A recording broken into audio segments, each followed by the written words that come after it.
guys, welcome back to the channel. Today we are sharing with you our retirement travel credit card masterclass. If you're going to be doing any type of overseas travel in your retirement, you need to put together a plan for your credit card usage. And if you're going to be traveling like us extensively, then you really need to think specifically about it, because there are certain credit cards that will work much better than others. We're going to break that all down for you, all the essential cards you need. And at the end, we're going to give you our exact stack of cards that we would recommend if we were starting from zero. So obviously everyone's situation is a little bit different, but we're going to go from a best case scenario here, and you can kind of work off of that from there. As always, use credit responsibly. Now, all the cards that we are going to be talking about today are going to be linked in the description. You can click that link and you will find out the welcome offer, because the welcome offers do change. You're going to get some type of offer. You can see what the current one is, and you can also see a list of pros and cons about each card. So very important to do that so your information is up to date. But the first thing we're going to start with is the essential cards. And the very first essential card is a card that has Priority Pass. Tell us what Priority Pass is. Priority Pass gives you access to airport lounges around the world and in the US, of course. And we find this extremely helpful, especially outside the US. It gives you a place to rest quietly. A place where you could, kind of leave your luggage to, and also enjoy some food. And a couple of lounges that we've been to have like free massage chairs, which is pretty amazing. That is an extremely relaxing way to get onto your flight when you don't have to worry about anything. And some of the lounges also have fast track service as well, where they can get you through your immigration process a lot quicker too with your fast track card. So that's pretty cool. Yeah, that was pretty cool. In Malaysia, they did that. They had the massage chairs. I know you didn't even want to leave the lounge. And then the attendant came and brought us a fast track pass. We were like, what's this for? Because this lounge was before you even checked in. So if you don't know, airports internationally are not like in the U.S. If you get to the airport 2 hours before your flight, you can't go through security. So you're stuck just sitting or standing with everyone waiting. So if you check out of your hotel or Airbnb at 11 a.m. and your flight is at 10 p.m. at night, this happens a lot, you are basically stuck there. But if there's a lounge on the land side before you go through security, you can just go sit in that lounge. That's what we did in Malaysia, and it was amazing. And so they gave us these passes where we zipped right through security, not through security, through customs, because it was like a fast track through customs. That's right. That was really nice to have access to that lounge. There's not a ton of the land side ones, but it was great because, like you said, we had to check out early from where we were staying, and then from an Airbnb, and then we got to we tried to check in early because it was an automated bag drop, but it still wouldn't let us scan them because it told us we were too early, even though it wasn't a person, it was a machine. Yep. So even that way, you can't drop your bags and go. So totally recommend one card with Priority Pass. You only need one per couple, or if you're single, just one card obviously for that too. There's a few cards you can get that we would recommend. So the choices are, the first one is the Business Platinum card from American Express. And these cards are all going to be your premium cards. They're going to have higher fees. They're going to have a lot more benefits. But if you're traveling as much as we do, those benefits are going to be well worth the fees. So the fees can be a little, high when you first look at them. So this one is $695 per year.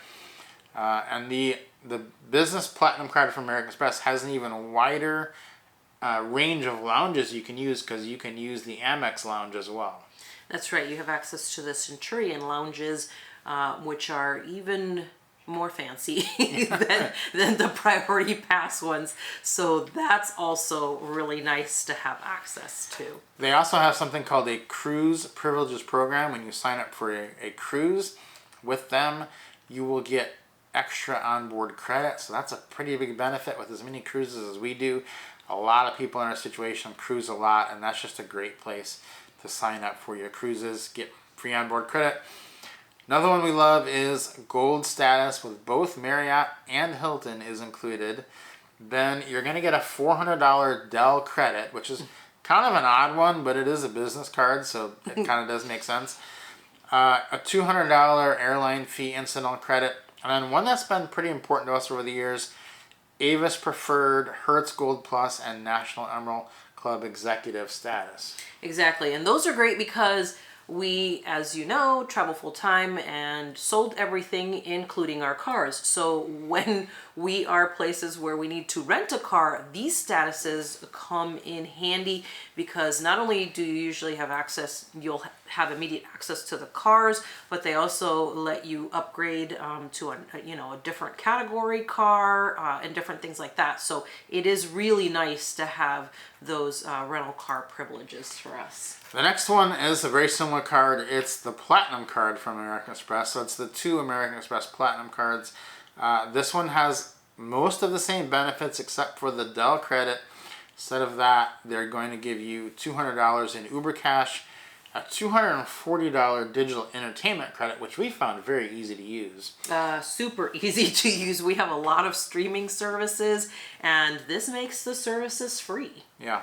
So that's really nice to have. You still get the same $200 incidental credit, and then a $100 Saks Fifth Avenue credit, which is $50 twice a year. It's kind of interesting because every time we go to New York, you go over to Saks and you buy something, and there's one thing you can get in there, I think, every time for That's right. $50 or less, so it's totally free. What do you get? You want to tell everybody what you get? It's a concealer that I use. It's exactly $50. So I get that every time with my credit. So twice a year we get free makeup from Saks Fifth Avenue. Concealer.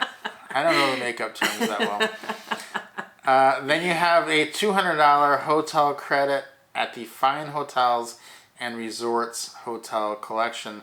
Now this one people complain about because they say, well, those hotels are very expensive and you have to stay 2 nights, so it's going to be like $600. You get a $200 credit. But the thing here is that when you're using this perk in Asia, we routinely find these hotels for $100 a night around there in Hanoi and in Bangkok. So the 2 nights do end up actually being free. So that is a good $200 credit. And you get the same Avis Preferred, Hertz Gold, and National Emerald Club Executive status. So both of those cards are winners, and they will both do the job. Now you can also get the Chase Sapphire Reserve. You will also get Priority Pass with that. We do have that card. I don't think we're going to keep that card, but just wanted to mention you can get it with that one. If you want to see all the benefits of that one, you can click through the link to that. But it's one that we're probably going to get rid of because it's one that's redundant with some of the other cards that we have. Right, and especially with the $550 annual fee, Yeah. It because so much of it is redundant, it's hard to pay $550 for that. The next thing you're going to want to have is you have your Priority Pass, your lounge access. You will want a Chase card for 3x points on travel. So Chase points are the most valuable points in travel, and you want to earn as many of those as you can. They can be transferred to Hyatt, which is the most valuable hotel point. So when you have one of these Chase cards and you book travel like Airbnb or a flight, if you spend $1,500 on an Airbnb, you'll get 4,500 points. So 3 times the points on all travel. And if you're traveling full time, that's a lot of travel. So one of these cards is essential. The best one with the lowest annual fee is the Chase Sapphire Preferred card. This is one that's just like basically a get this card because you're going to earn so many points with this card, and it's only a $95 annual fee. That's right. It's really a no-brainer because you earn so much with it. You get those excellent benefits from having a Chase card. Yeah, and it does come with a $50 travel credit, so really you can deduct that from the $95 annual fee. you're getting so much value from that card. A couple other choices you could do. Again, you could do the Chase Sapphire Reserve one. We don't recommend that one as much. And you could do the Ink Business Preferred credit card, which is a $95 annual fee, and it usually does have a very good welcome offer. Yeah, so definitely, again, to take a look at these, to make your decision, make sure you click the link in the description so you can check out what all the different welcome offers are, so that you can start jumping in. We'll talk a little bit more about the order here in a little bit. Yeah, and I do want to point out too that there's a ton of credit cards out there. What we're trying to do today is cut through them for you and just eliminate the ones that you don't even need to look at. For instance, for the Priority Pass, there's 10 or 12 of them you could get, but like the Capital One Venture X, we're going to explain later on why. There's very specific reasons if you're a full-time traveler that you do not want to have the Capital One cards, and then the same applies for the Hilton cards. You don't want to have those. So even though those are available, we're not going to highlight those because it would just confuse you with massive amounts of choices. We're only giving you the choices today that would make sense. So moving on to the next category, you have your lounge access. Now you have your travel card where you're spending all your travel. You're going to be staying in a lot of hotels, so you need to have some hotel cards. Yeah, so these are really important because you're using the hotel branded card on their hotel. You're going to earn a lot more points and a lot quicker to get to. You get entry stat, you get generally pretty good status with these cards as well, which is very helpful because you don't have to start from scratch and work your way up. You can work your way up to their highest status pretty quickly because you start out with a pretty decent status to begin with. Yeah, so we have the World of Hyatt credit card, $95 annual fee. You get 5 elite nights with that right off the bat and Discover a status. Comes with a category 1 to 4 free night certificate, which is easily worth $95. These are ones that you just need to have one card of each hotel. Kind of like that's an easy win for you. The Marriott Bonvoy Boundless card, same deal, $95 annual fee. You get 15 Elite Night credits just for having it, and you get a free 35,000 point certificate every year on your anniversary. So that 35,000 points worth way more than the $95 annual fee. And these cards all do come with a very good welcome offer, so be sure to click through and see what the current offer is because they do change every month or two. And then the one we talk about a lot on this channel is the IHG One Rewards Premier Credit Card. Pretty much the same as the others, $99 annual fee. IHG, you do get platinum status and a 4th night free on award nights and room upgrades. So if you're going to travel, there's no reason not to have one of these cards for all of these chains. Now, other cards that we do like for these are the World of Hyatt Business Card, the IHG Business Card, and the Marriott Bonvoy Business American Express card. So there's a non-business and a business card for each one. And we kind of recommend you get one of each for several reasons. That's right. You can, again, you get your points a lot faster, and you can get the highest status a lot faster too when you stack these cards. Yeah, because some of them you're gonna get more elite nights, and some of them you're gonna earn the elite nights faster. But the other reason that we want you to look into getting one of each is that we've had several times where we've been wanting to pay with our card. This happened to us in Vietnam where we were going to pay with our IHG card. We only had one card with us, physical card. And while we were going to the hotel, the bank notified us that they were going to send us a new card because there was a problem with it. And we were like, well, we're in Vietnam. We can't get this card. And it became a little hairy because it was a 40-night stay, and with IHG you get 26 points per dollar spent. It was going to be like a $2,200 stay or something, so 50,000 IHG points were on the line if we couldn't pay with the IHG card. Well, they ended up being able to mail us a new card, and we did get it in Vietnam, but it was a little frightening to think that that's what can happen. So we've decided now that we're going to have 2 of each hotel card, because the last thing you want to happen is be going to a hotel and not be able to pay with that hotel card. So for instance, we're in this Hyatt right now. We're in the Hyatt house in Japan right now, paid with our Hyatt card, but we only have 1 Hyatt card with us. So I was like protecting. I wasn't using that card anywhere. I didn't want anybody to see that card cost. until we paid for this Hyatt stay. So we made sure that we got all the bonus points. But we are going to now be carrying 2 of each hotel chain, because there's a lot on the line. You don't want to miss out on those bonus points. That's right. Yeah, when we work into the plan being able to get more points, so we kind of plan for the points that we're going to get by using the card to pay.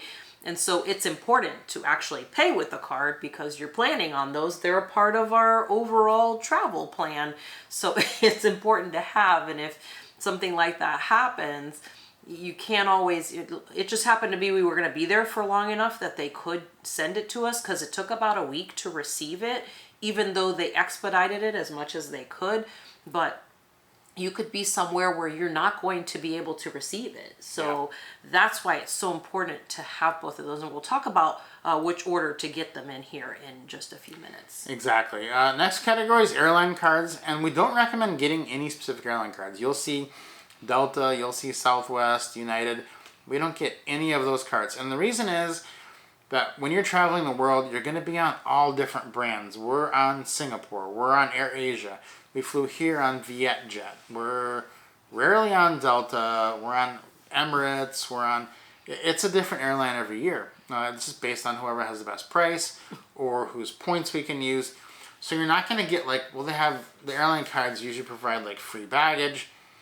It's not going to save you much if you don't ever fly on their airline. So because you can't predict which one you're going to be on, and there's so many of them, we just don't use any of the airline cards, because they aren't giving you any just like no-brainer benefits where it's like, yeah, this is totally usable. Like the hotel cards, a free night in a hotel, you're going to use that. You might not use an airline in a particular year.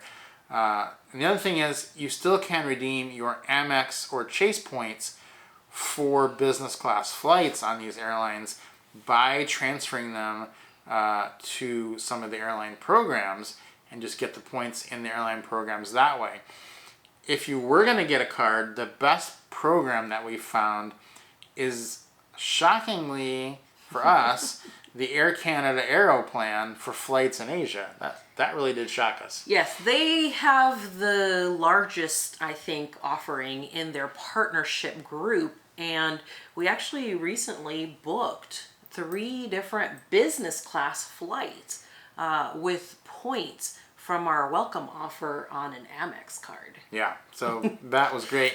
Now, I know we do have some Canadian viewers and subscribers, so if you're watching this, you may want to consider getting the Aeroplan card from Air Canada, because I think you have better, different cards than we have, and you can probably make more use of that flying around Canada.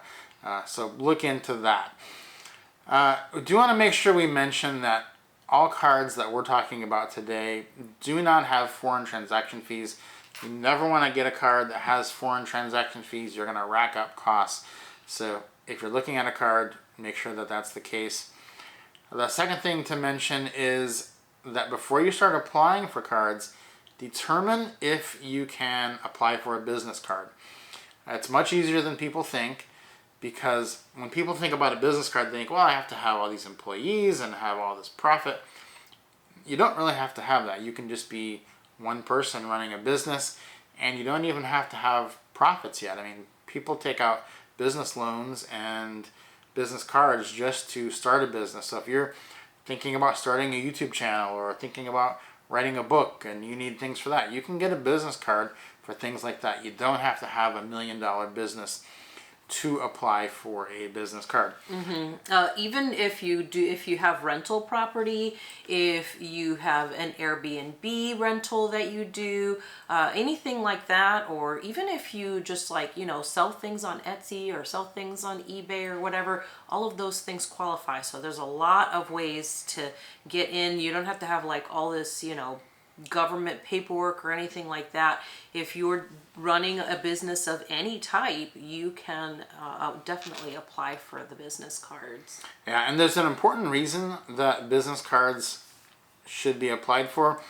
Chase has a rule that's called the 524 rule. You'll see this, and basically it means that you can only apply for 5 personal credit cards within 24 months. So every 2 years, you can only have 5 personal cards, and once you hit that 5th card, they will not then approve any of your subsequent applications. So you have to wait till one of them falls off of that 24 months. So if you're going to be doing something like getting all the hotel cards, your 5 are going to add up real quick. But the thing is, the business cards do not count against that 524 rule. So basically, that's a way to get some extra cards, which you're going to need because you do want to have extra cards with you in case something happens to one of them. It's not easy to get a replacement card, so we definitely recommend get your business cards first. Then, because Chase has the 524 rule, get your Chase card second. Then, lastly, get your Amex cards. That's just the order that makes the most sense to do it. And that's the way we've done it, and it's worked out really well. Now, we do want to talk about, we talked about not getting the Capital One Venture X, right? Yes, one of the big reasons for this, and it is widely known in the full travel world, one of the things people always ask us about and we talk about is mail service. How do you get your mail? One of the things that you cannot do is you cannot use the mail service address for your Capital One cards. So any Capital One cards, you're going to have a problem with using a mail service address. So instead of messing with it and having to hassle with it, we just recommend that there just aren't any benefits to going through the trouble of figuring it all out, that we just say just leave it off the list. Yeah, don't use Capital One. They're great cards, I'm sure, but for this specific use case, people that are traveling, you do not want to have those in your wallet, ironically. So the other thing that we need to mention is that Marriott cards also have some very specific quirks to them. You either need to stick with either the Chase Marriott cards or the Amex Marriott cards. Don't mix and match. So don't get one of each. That's just, they kind of butt heads, those two cards. So either stick with Chase or stick with Marriott on those. So, or stick with Amex on those. So now we're going to get into our perfect stack. This is what we would do if we hadn't ever applied for credit cards. And trust me, we made a lot of mistakes, our first ones, and we did not do this. So we wish we'd had this advice, because we got a couple that were pretty bad, including the Hilton one that we just never should have got. But the first card we would get is one with lounge access, and easily that's going to be either the business platinum card from American Express or the platinum card from American Express for lounge access. One of those two cards. Yes. The next one that we recommend is the Chase card to earn your 3 points times travel. We recommend the Chase Sapphire Preferred with the $95 annual fee.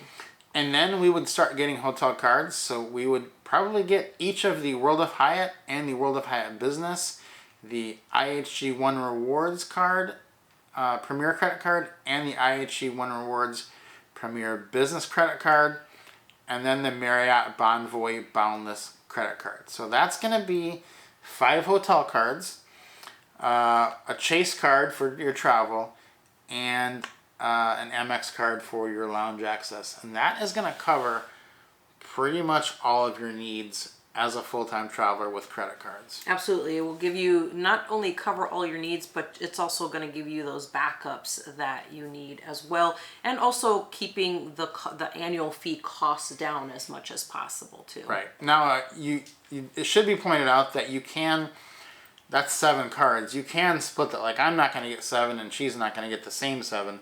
That's probably 7 between us. So the way you want to work it, though, is if you're doing the World of Hyatt cards, I should get both World of Hyatt cards, and she should get both IHG cards, because then if something happens to my Hyatt card, it's still on my account. You don't want to both have one, and then if you have to use her card, it's not going to work on my account. So kind of keep, like, I have status for Hyatt, she has status for IHG, and so we kind of keep, you want to build up status for one of the 2 people if there's 2 of you, because the status applies to both of you. So it doesn't really matter which one earns the status. Same with the Priority Pass. If one of you has it, you can both use it. Right, because the Priority Pass is not just for the person who has the access. You can bring one person in the lounge with you for free. So your partner's going to come with you for free. Same thing with lounge access in the different hotels.